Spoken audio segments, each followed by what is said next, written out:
All right, so just got done watching a video by the theoretical physicist Michio, what's his name? Michio Kaku. Um, and he has a theory of quantifying consciousness. It's an interesting concept because consciousness is not something that you normally think that we can quantify. So the fact that he puts forth a theory for it interested me. So I listened to it, and it was very intriguing.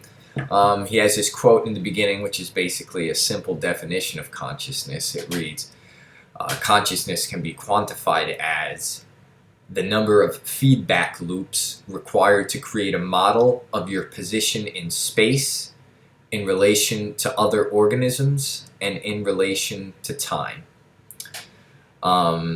Okay, so then he goes on a tangent of just the idea of the human brain. And if you know any kind of anatomy of the human brain, it is kind of weird how it's set up.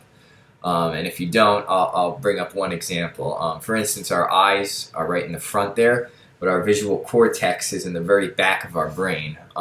So, you know, that's just one of the weird setups of our anatomy that doesn't really make sense. And so, you ask the question, why? Well, why is it this way? Is it just random? So then he goes through, he starts to go through, the brain. So first he talks about how the back of the brain as a total structure is kind of similar in structure to most reptiles' brains. So he calls that the reptilian part of the brain. And he calls that level 1 consciousness. And remember the definition that I said in the beginning, level 1 consciousness is about knowing your position in space. And that's what a reptile is mostly concerned with. He's just concerned with where is his prey and how is he going to attack it in space. He needs to know where he is in relation to space and where his prey is in relation to space. I suppose if it's like an herbivore or doesn't, eat meat, it would need to know that for, gathering other resources that it might eat. So the level 1 part is in the back. Then the level 2 part is in the middle. And that's the middle part of the brain is often called the monkey or mammalian brain.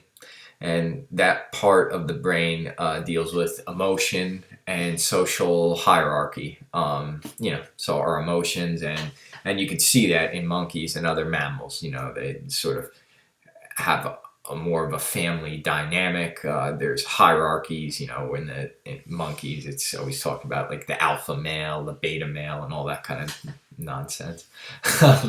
and so back of the brain, level 1, middle of the brain, level 2 consciousness. Then the front of our brain is what's considered the human part of the brain, the evolution that only humans really have, or have to a large extent. And the front of the brain is called level 3. Now we're approaching level 3 consciousness. So humans are able to run simulations into the future, and animals are not known to be able to do anything like this. For instance, they don't plan to hibernate. They don't plan the next day's agenda. They don't really have a conception of tomorrow. And so the front part of the brain, the human brain, can be considered a prediction machine, so to speak. So we've evolved and to sense a third level of consciousness, which is time. So to sum up, stages of evolution of consciousness. First, the reptilian brain, which is able to sense our position in space. Second, the mammalian brain, which is able to sense our position in relation to others, in terms of emotions and social hierarchy. So space, others. And finally, the human brain, which is able to sense our position in time, to plan for the future. And so that's pretty much it. I thought it was pretty fascinating, so I wanted to share. And Oh, he had a little other thing. He said, for instance, even the lowly thermostat has consciousness. In fact, it has 1 unit of consciousness. Um, in terms of his definition, it can sense temperature. And then, he said a flower probably has about 10 units of consciousness. It can sense temperature, humidity, gravity. So that's how he goes about, computing and quantifying consciousness. Um, so yeah, that's about it. I guess I'll just leave you with one little funny thought I had while watching this is it's often easy to define ourselves humans as the most highly evolved of all the species on Earth, and quite possibly it's true, and there's no need to think any further about it. But our ability to sort of project into the future or do any of these kinds of things that seem more complex, it doesn't necessarily mean that we're more evolved. Um, it's possible that some animals are more evolved than us. I guess the big problem with that, like I said, it's probably that humans are the most evolved, but I guess the big problem with ever thinking that animals could be more evolved is their inclination towards violence in a seeming like non-thinking kind of way. I know that humans purposely inflict violence upon one another because we have the consciousness to not be violent against one another.